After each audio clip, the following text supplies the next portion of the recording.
So myself, Gayatri, I am a lecturer in physics department. So first of all, I would like to welcome all of you for the family of Science Academy. And let us start our class with the definition of science. ನೀವೆಲ್ಲರೂ ಕೂಡ science students ಅಲ್ವಾ? ಅದಕ್ಕೋಸ್ಕರ ನಾವು ಇವತ್ತು ನಮ್ಮ first class ಅನ್ನ science definition ಇಂದ start ಮಾಡೋಣ. ಬಿಫೋರ್ ದಟ್ ನೀವು ಫಸ್ಟ್ ಸ್ಟ್ಯಾಂಡರ್ಡ್ ಇಂದ ಸೈನ್ಸ್ ಓದ್ಕೋತಾ ಬಂದಿದ್ದೀರಾ. ಯು ಸ್ಟಡಿಡ್ ಸೈನ್ಸ್ ನ science as EVS. First second ಅಲ್ಲೆಲ್ಲ ನಿಮ್ಗೆ ಸೈನ್ಸ್ EVS ಅಂತ ಇತ್ತು, ಹೌದಾ? ಅದೇ ನೀವು ಹೈಯರ್ ಕ್ಲಾಸಸ್ ಬಂದಂಗೆ ನೀವು ಸೈನ್ಸ್ ಅಂತ ಸ್ಟಡಿ ಮಾಡಿದ್ರಿ. ಹೈಸ್ಕೂಲಿಗೆ ಬಂದಾಗ again science is classified into 3 part. ಯಾವ್ಯಾವುದು? Physics, chemistry and biology.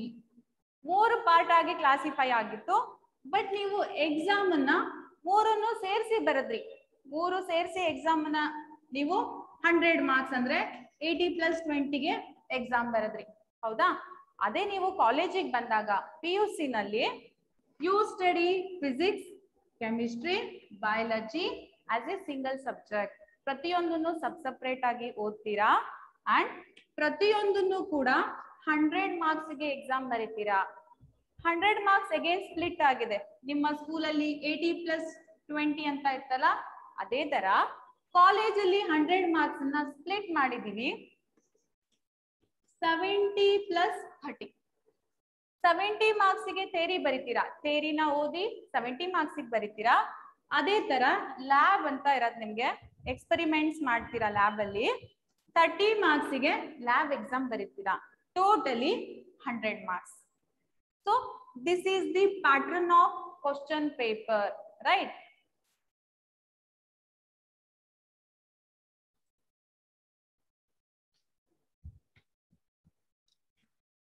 Now, let us begin our class with the definition of science.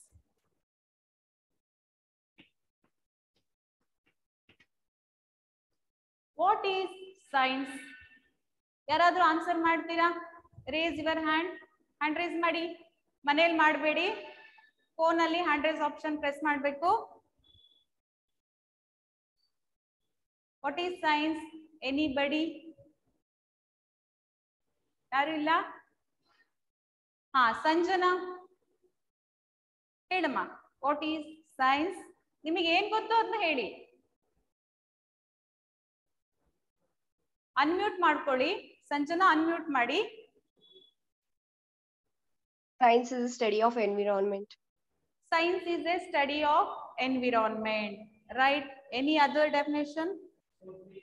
Spurti? Spurti? Yes, miss. ಹಾ, ಆನ್ಸರ್ ಮಾಡಪ್ಪ. ನಿನಗೆ ಏನ್ Science. ಹೇಳು. What is science? Science is a Science is a science. Is it? Voice break ಆಗ್ತಿದೆಯಲ್ಲಮ್ಮ ಸ್ಫೂರ್ತಿ.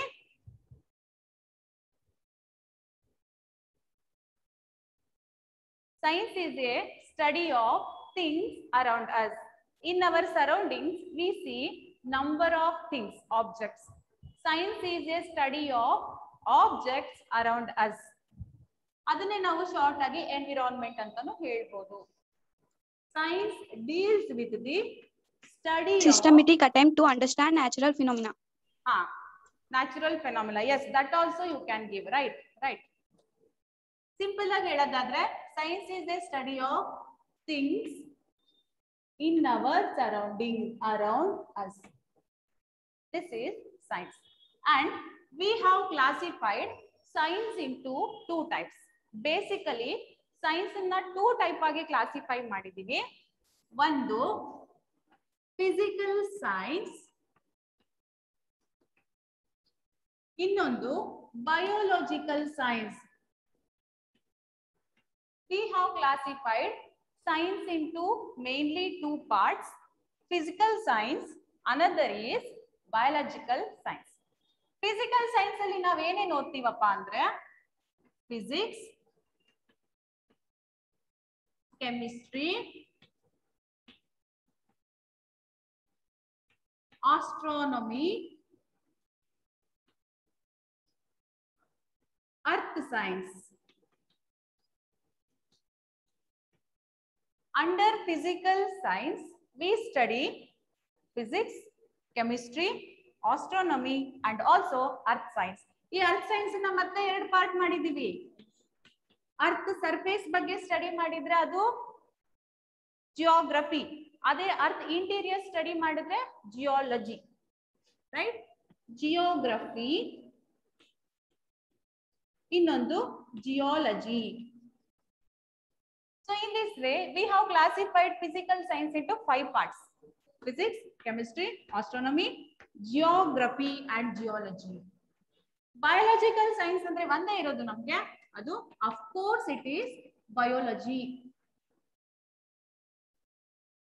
So biology, right? So let us study physics later, because we are going to study about physics in later classes, right? So ಹಾಗಾದ್ರೆ remaining ನೋಡೋಣ. Chemistry, Sanjana ಮತ್ತೆ Amrutha hand raise ಮಾಡಿದಿರಲ್ಲ. Do you have any question? Do you want to ask anything? Sanjana and ಅಮೃತ ಏನಾರು ಹೇಳೋದಿದ್ಯಪ್ಪ?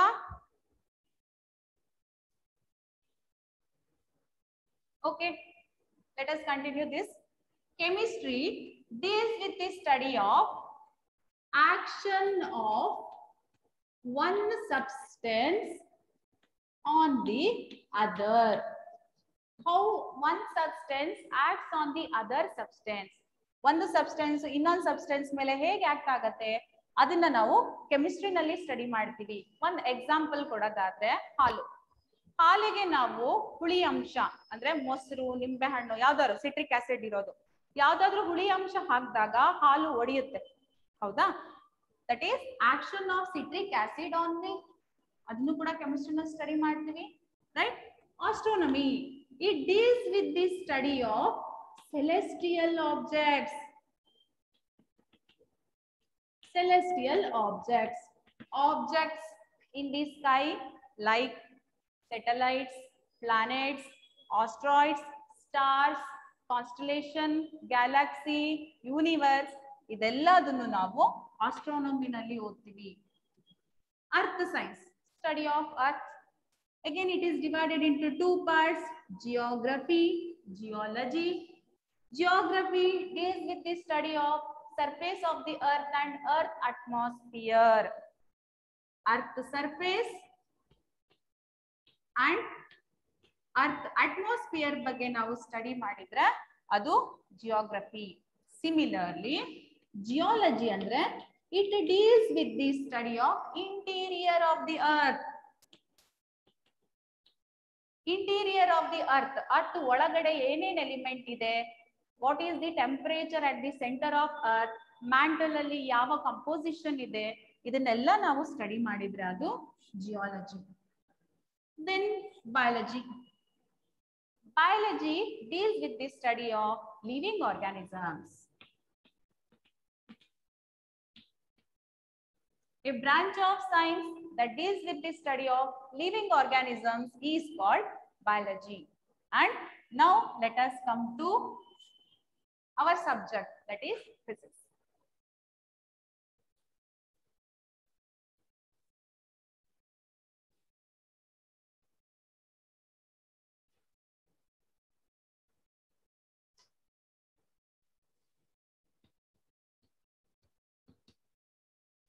Physics. So ನೀವು ನಮ್ಮ surrounding ಅಲ್ಲಿ number of natural phenomena ನೋಡಿರ್ತೀರಾ, like formation of rainbow. Rainbow ನಲ್ಲಿ ಎಷ್ಟು ಕಲರ್ಸ್ ಇರತ್ತೆ, ರೇನ್ಬೋ ಹೇಗೆ ಫಾರ್ಮ್ ಆಗತ್ತೆ, ರೈಟ್? ಈ ರೀತಿ ನಂಬರ್ ಆಫ್ ನ್ಯಾಚುರಲ್ ಫೆನಾಮಿನಾ ನೋಡಿರ್ತೀರಾ, right? Formation of rainbow, 7 colours in rainbow. ಅದೇ ತರ why the colour of the sky is blue? Sky ಯಾಕೆ ಬ್ಲೂ ಕಲರ್ ಅಲ್ಲಿ ಇದೆ, ಯಾಕೆ ರೆಡ್ ಇಲ್ಲ, ರೈಟ್? ಅದೇ ತರ heavy ship floats on the surface of water. ದೊಡ್ಡ ಶಿಪ್ ವಾಟರ್ ಸರ್ಫೇಸ್ ಮೇಲೆ ಫ್ಲೋಟ್ ಆಗತ್ತೆ. ಯಾಕೆ ಫ್ಲೋಟ್ ಆಗತ್ತೆ? Earth rotates, right? Earth rotate ಆಗ್ತಾ ಇದೆ, ಹೌದಾ? ಅರ್ತ್ ಯಾವ ಸ್ಪೀಡ್ ಅಲ್ಲಿ ರೊಟೇಟ್ ಆಗ್ತಿದೆ, ಯಾವ ಡೈರೆಕ್ಷನ್ ಅಲ್ಲಿ ರೊಟೇಟ್ ಆಗ್ತಿದೆ? ಅದೇ ತರ ನಮ್ಗೆ ಡೇ ಅಂಡ್ ನೈಟ್ ಯಾಕೆ ಆಗ್ತಿದೆ? ಸೊ ಈ ತರ ನಂಬರ್ ಆಫ್ ಕಾನ್ಸೆಪ್ಟ್ಸ್ ಗಳನ್ನ ನಾವು ತಿಳ್ಕೊತಾ ಬರ್ತೀವಿ. Sunrise, sunset. ಯಾಕೆ ಸನ್ ಈಸ್ಟ್ ಅಲ್ಲಿ ರೈಸ್ ಆಗ್ತಾನೆ ಮತ್ತೆ ವೆಸ್ಟ್ ಅಲ್ಲಿ ಸೆಟ್ ಆಗ್ತಾನೆ? ಈ ತರ ನಂಬರ್ ಆಫ್ ಕ್ವಶನ್ಸ್ ಅರೈಸ್ ಆಗುತ್ತೆ ನಮ್ಗೆ. ಆ ಎಲ್ಲಾ ಕ್ವಶನ್ ಗಳನ್ನು ಸಕ್ಸಸ್ಫುಲ್ ಆಗಿ ಎಕ್ಸ್ಪ್ಲೇನ್ ಮಾಡಿದ್ದು physics. Physics explained number of natural phenomena that takes place in our nature, right? ಹಾಗಿದ್ರೆ ಫಿಸಿಕ್ಸ್ ಅನ್ನ ನಾವು ಹೇಗೆ ಡಿಫೈನ್ ಮಾಡಬಹುದು? We define physics as a branch of science that deals with the study of nature and natural phenomena.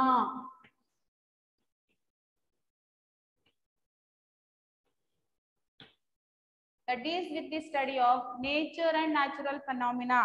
So color of the sky is blue ಅಂದ ತಕ್ಷಣ ನನಗೆ ಒಂದು ನೆನಪಾಗ್ತಿದೆ, ಏನಪ್ಪಾ? So the colour of the sky is blue. ಇದನ್ನ explain ಮಾಡಿದ್ದು ಯಾರು ಅಂತ ಗೊತ್ತಾ? Who explained why this colour of the sky is blue? Do you know? ಯಾರು ಗೊತ್ತಿದ್ರೆ ಹ್ಯಾಂಡ್ ರೈಸ್ ಮಾಡಿ. Color of the sky is blue. This is explained by a famous scientist and who got Nobel Prize. ಯಾರದು? Rohan. Rohan? Yes. Do you know who explained why the sky is blue in color? Unmute ಮಾಡ್ಕೊಳ್ಳಿ Rohan. Rohit. Sir, C.V. Raman. Yes, very good. Sir, C.V. Raman.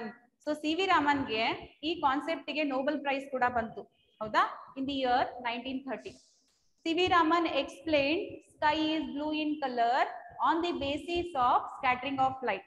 ಆ scattering of light concept ಗೆ C.V. Raman ಅವರಿಗೆ Nobel prize ಕೂಡ ಬಂತು. Yes. So physics deals with the study of nature and natural phenomena. ಇದನ್ನ ಇನ್ನೊಂದು ರೀತಿ ನಾವು ಎಕ್ಸ್ಪ್ಲೇನ್ ಮಾಡೋದಾದ್ರೆ, physics deals with the study of accurate measurement.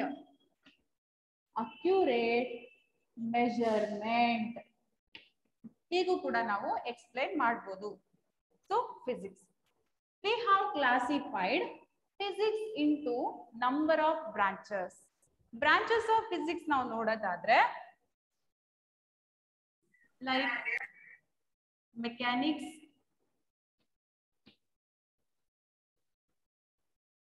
heat, sound,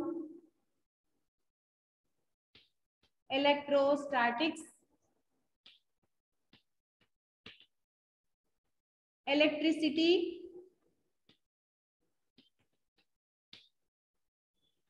optics,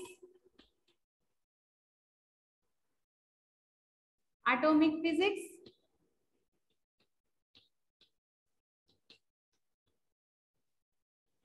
nuclear physics, and electronics. So ಇಷ್ಟೇನಾ physics branches ಇರೋದು? No, we have again few number of branches of physics. ಅದು ಯಾವ್ಯಾವ್ದಪ್ಪ ಅಂದ್ರೆ, geophysics ಅಂತ ಇದೆ, ಕೆಮಿಕಲ್ ಫಿಸಿಕ್ಸ್ ಅಂತ ಇದೆ, molecular physics, biophysics etcetera. But ನಾನು 9 branches ಅಷ್ಟೇ ಬರ್ದಿದ್ದೀನಿ. ಯಾಕಪ್ಪ ಅಂದ್ರೆ ನೀವು PUC ನಲ್ಲಿ ಈ 9 ಬ್ರಾಂಚಸ್ ಬಗ್ಗೆ ಓದ್ತೀರಾ. Okay, so these are the different branches of physics and we have classified physics into mainly 2 branch. ಒಂದು ಕ್ಲಾಸಿಕಲ್ ಫಿಸಿಕ್ಸ್,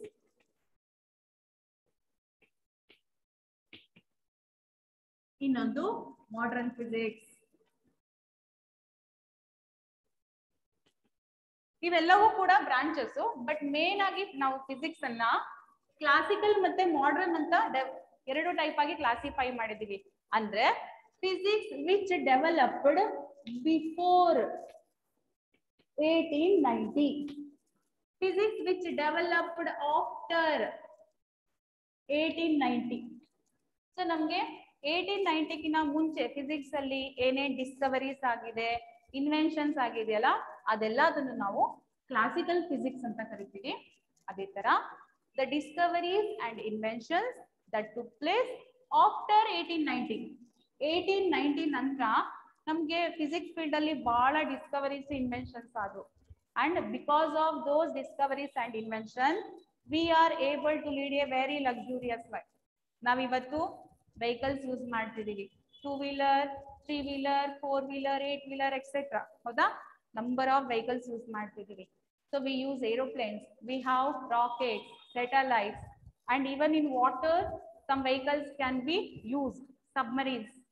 ಅದೇ ತರ ಮೆಡಿಕಲ್ ಫೀಲ್ಡ್ ಅಲ್ಲಿ we can detect number of different type of diseases with the help of number of instruments. ಅದೇ ತರ ನಮ್ಗೆ physics ಬಹಳ develop advance ಆಗಿದ್ದು 1890 ನಂತರ.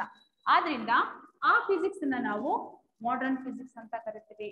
Because of the modern physics today we are able to lead a very luxurious and sophisticated life. You are observing online class, right? Online class ನೋಡ್ತಾ ಇದ್ದೀರಾ, mobiles, internet, computer, ಇದೆಲ್ಲದೂ ಕೂಡ inventions of the physics. So now let's come to branches of physics. Mechanics. Mechanics.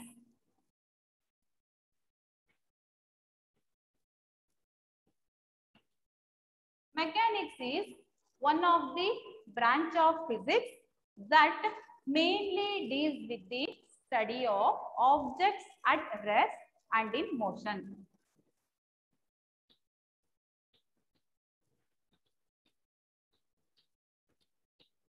Object rest ಅಲ್ಲಿ ಇದ್ದಾಗ, ಅದೇ ತರ motion ಅಲ್ಲಿ ಇದ್ದಾಗ ಯಾವ ಯಾವ ಫಿಸಿಕಲ್ ಕ್ವಾಂಟಿಟೀಸ್ ಚೇಂಜ್ ಆಗತ್ತೆ, ಹೇಗೆ ಚೇಂಜ್ ಆಗತ್ತೆ, ಅದೆಲ್ಲದನ್ನು ನಾವು ಮೆಕ್ಯಾನಿಕ್ಸ್ ಅಲ್ಲಿ ಸ್ಟಡಿ ಮಾಡ್ತೀವಿ. We have classified mechanics into again 2 branches.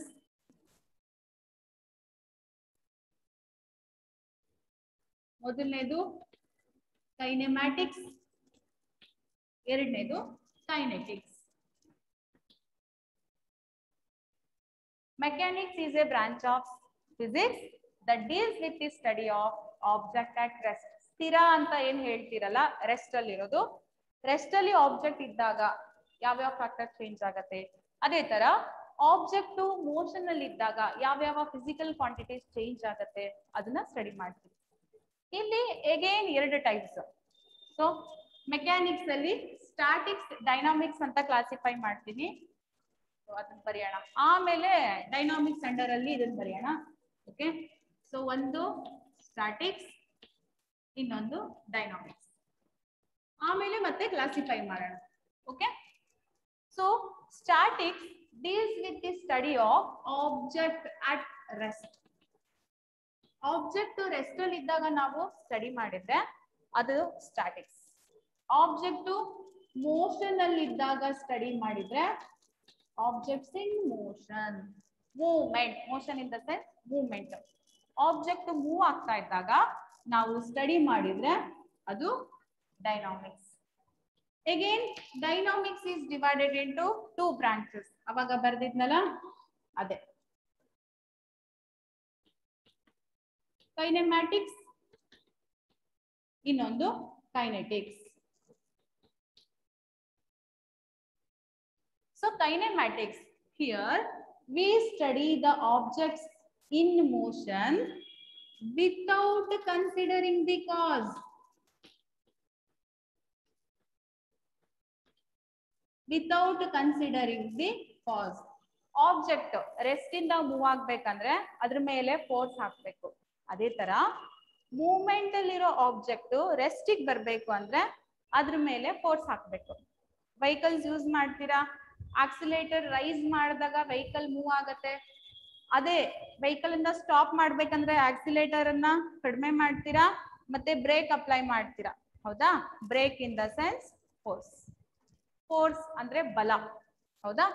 So force ಅನ್ನ ಅಪ್ಲೈ ಮಾಡಿದಾಗ objects change their state. Rest in the motion, motion in the rest. So ಅಲ್ಲಿ kinematics ಅಲ್ಲಿ ನಾವು we study motion of the objects without considering the cause. Force ಅನ್ನ consider ಮಾಡಲ್ಲ. So ಅದರ velocity ಏನಾಯ್ತು, acceleration, momentum ಈ ತರ ಸ್ಟಡಿ ಮಾಡ್ತೀವಿ without considering the cause. Cause ಯಾವ್ದಿದೆ, force.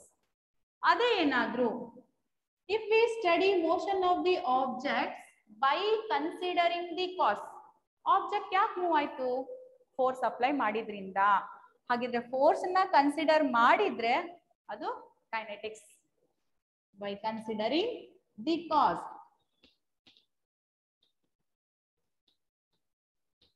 A branch of physics that deals with the study of objects in motion by considering the cause is kinetics.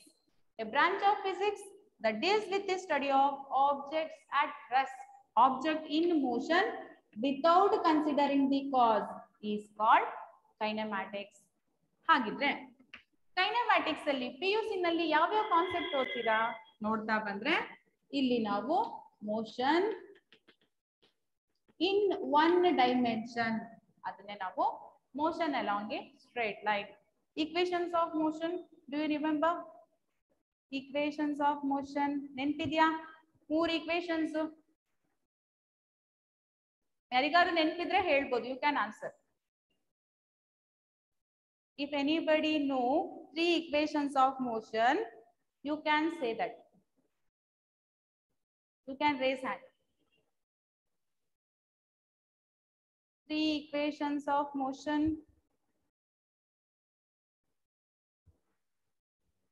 ಓದಿದ್ರಲ್ಲ high school ಅಲ್ಲಿ ಓದಿದ್ರಲ್ಲ, ಒಂದನ್ನ ನೆನಪು ಮಾಡ್ತೀನಿ. V is equal to U plus AT. very good. V is equal to U plus AT. very good. Next, S is equal to UT plus 1 by 2. 1/2 AT square, right? Next ಇನ್ನೊಂದು VT. V square minus V. V square is equal to U square plus 2AS, right? ಪರವಾಗಿಲ್ಲ, ಚೆನ್ನಾಗಿ ನೆನ್ಪಿಟ್ಕೊಂಡಿದ್ದೀರಾ, ಹೌದಾ? We have 3 equations of motion. V is equal to U plus AT, S is equal to UT plus half AT square, V square is equal to U square plus 2AS, ಅಥವಾ V square minus U square is equal to 2AS. ಹೀಗೂ ನೀವು ಓದಿರ್ಬೋದು. ಇವು 3 equations of motion. ಇದನ್ನ ನಾವು motion along a straight line ಅಥವಾ motion in one dimension ಅಲ್ಲಿ study ಮಾಡ್ತೀವಿ. Good. Next second one, motion in 2 dimension. ಅದನ್ನೇ ನಾವು ಮೋಷನ್ ಅಲಾಂಗ್ ಎ ಪ್ಲೇನ್ ಅಂತ ಹೇಳ್ತೀವಿ. Motion along a plane. Okay, ಇಲ್ಲಿ ನಾವು 2 ಡೈಮೆನ್ಷನಲ್ ಮೋಷನ್ ಅನ್ನ ಸ್ಟಡಿ ಮಾಡ್ತೀವಿ.